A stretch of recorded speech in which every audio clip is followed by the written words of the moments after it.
America. My name is Osei-Frimpong, and I'm starting to believe that it's a little bit naive to presume that our domestic production woes are limited to cars and clothes and small electronics. It's possible that Americans are out of the business or unpracticed at producing better Americans. And when I say better Americans, it's not as if we always produced the ideal Americans, but we were in the business of producing a better American. And we stopped trying to even produce a better American and just started importing.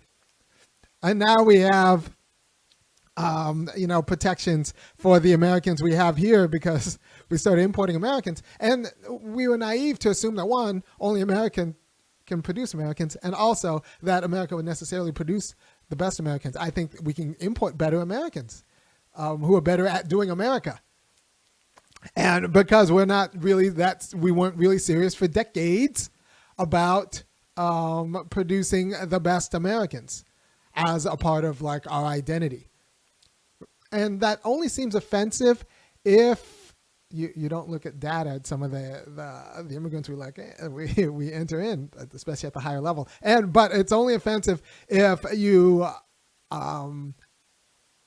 don't take seriously that the production of Americans is an intentional endeavor, just like the production of goods and services, cars and clothes and electronics is an intentional endeavor. And if we let the market decide and without borders, then it's just not obvious that we would produce the best Americans.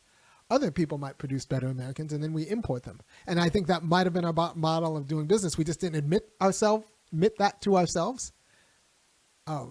Because there was a lot of interest in getting out of the American producing business and getting into the American consuming business. Because we like to consume Americans, it's just not obvious that we like to produce Americans. And this kind of puts a different spin on international adoptions and international IVF like facilities, and also a different spin on like mail order brides. And not just that, mail order spouses. That's a production and consumption problem because we don't want, like the domestic supply is not great. Now I'm going to say a little bit something misogynist now. So if you just want to put your hands in your fingers in your ears, that's fine. I think one of the male loneliness epidemic problems is a lot of girls aren't particularly nice or pleasant. And they're not nice or pleasant because we don't produce nice and pleasant women in the way that we should, even if they do well in school and all that stuff. And they're not necessarily nice or pleasant to guys. And so it's possible that they were only nice and pleasant because there was an economic dependence. But now that economic dependence is gone, they just feel comfortable treating guys like trash. It's possible. But from what I witness of how we enculturate girls, that we're not it's not great. It's not great. And I'm a fan. I have daughters and like it's something I have to fight.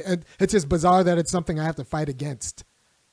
I think it's bizarre that it's something that I have to fight against. Anyway, we're just not in the business of producing the best Americans. And so that might be even like a passport bro thing where Americans are going outside of Americans to find breeders of Americans because the Americans' domestic production is not just great. So we left.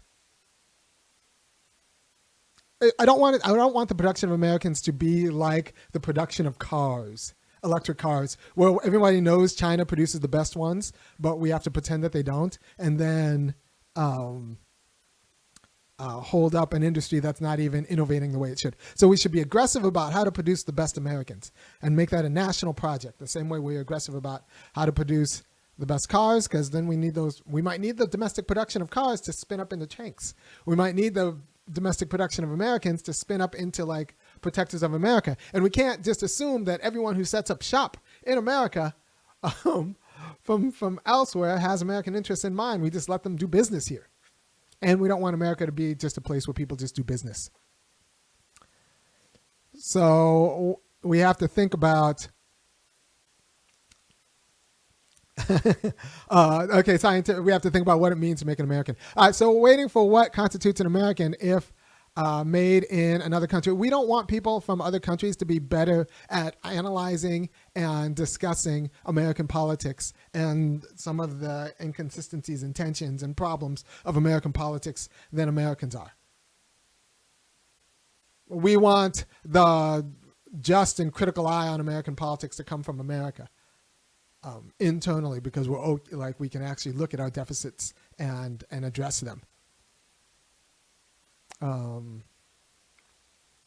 So we want Americans to be able to be the best critiques of America, and the best practitioner of American style self-governance.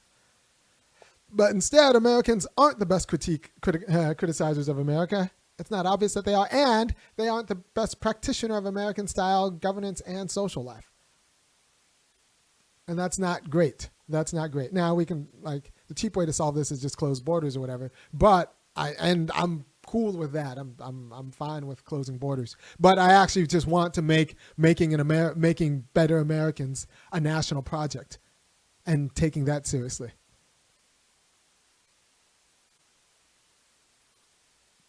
I don't know if our worded one is joking with her comment or his comment. I assumed you or her. That could have been wrong.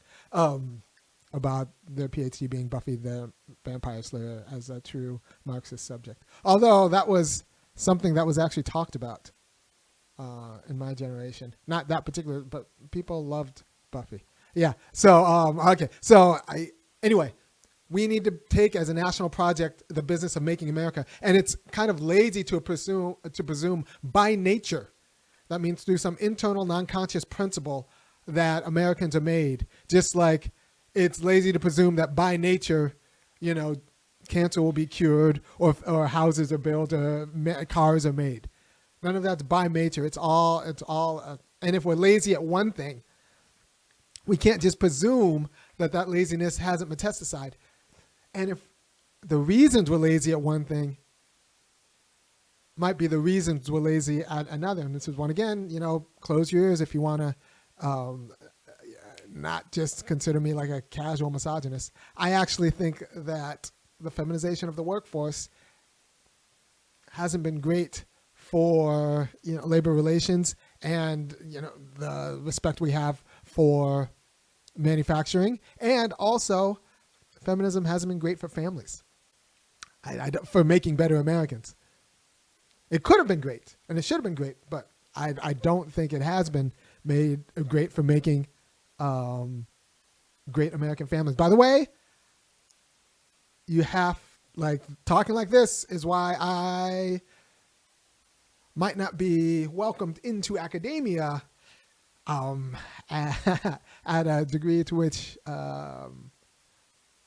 I otherwise would be. So I need you to go to www.funkyacademic.com, kick in $5, $15, or $50 a month, and I'll keep doing, giving you a quality of wisdom. Because here's the deal. If I don't do what I do, I'm worried that Nick Fuentes will capture your imagination.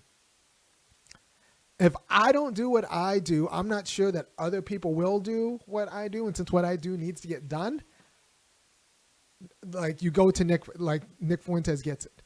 Right? So if I don't make these arguments, the right does. And the right will make it in a compelling way because the left doesn't get paid to make these arguments and they get ostracized to make these arguments when they make these arguments. So if I don't make these arguments and if I don't do it in an artful way, Nick Fuentes does. So you need to go to www.funkyacademic.com and kick in, because you're right. I do not get invited to the Department of Wine and Cheese confabs, and the Simpson Academia don't really want it, are scared of it, of all that smoke too, because they want to sleep with the hot feminists. So, you need to go to www.funkyacademic.com, kick in $5, $15, $50 a month, throw up a super chat. I'll read it. But in general, you have to understand that if I don't make these arguments, even though they're a little bit hard for you to hear, if they're good arguments, or at least somewhat compelling, they're going to be made by someone with more noxious views, and they're going to win the day on the wrong side. So you need to hear it from me before it wins the other side. All right? So we might not be in the best. Our manufacturing malaise might not just be limited to hard and durable goods like cars and electronics and clothing. It might actually include Americans. And the impetus to import Americans might actually be of a piece with the impetus to kind of like not undermine, but avoid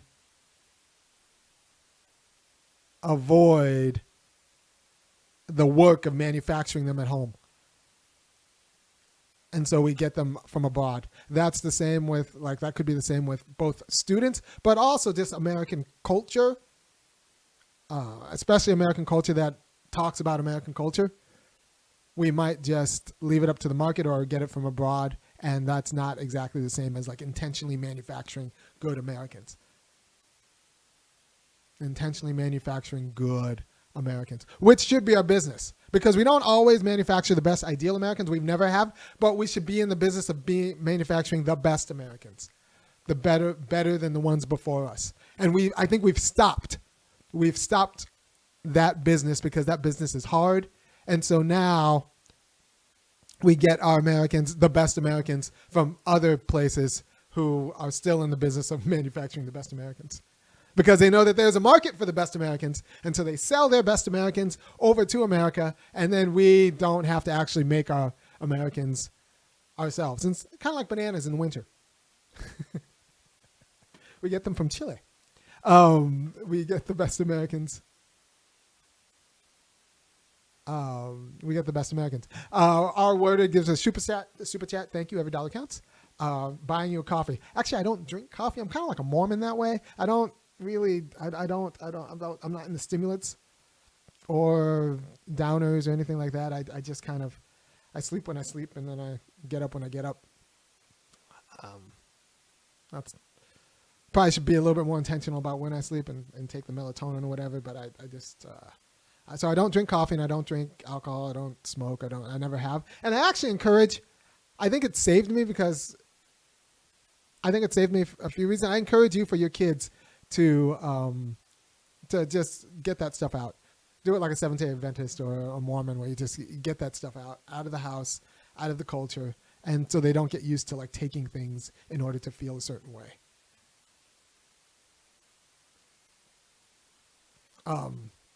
So what I'm saying is that Americans might have lost the taste of making better Americans.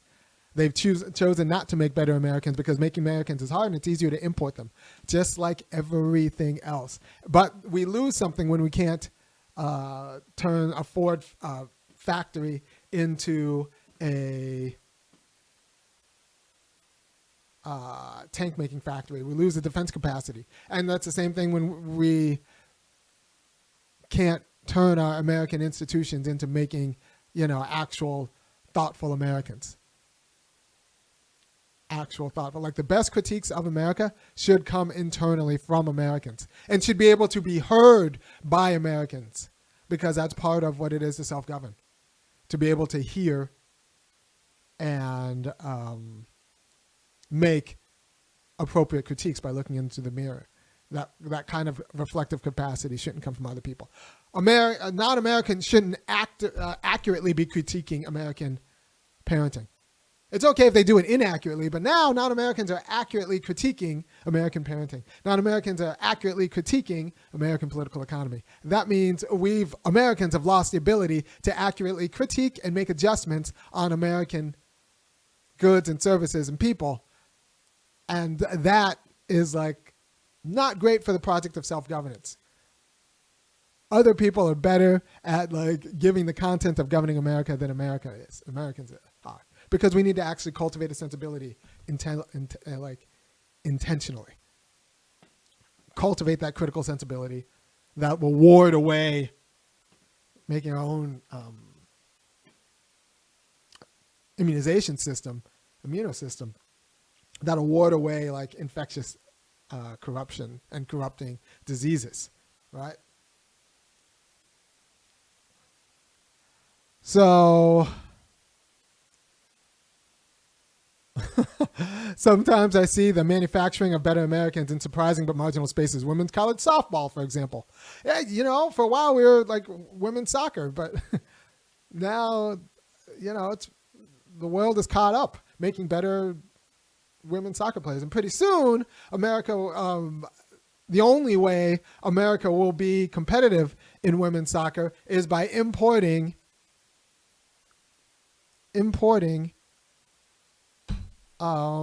people from around the world, because we don't do it. We don't make the best women's soccer player anymore. Or we might still. I don't know. Chloe Kelly's tough, man. I like her. I like the way she plays. I like Chloe Kelly for the Lionesses over in England. She's tough, but and there are some tough South American players too. But it's not clear that Americans are the best at making Americans. And the same thing happens with basketball. We used to be lazy with the idea that we will always make the best basketball players, but maybe we won't.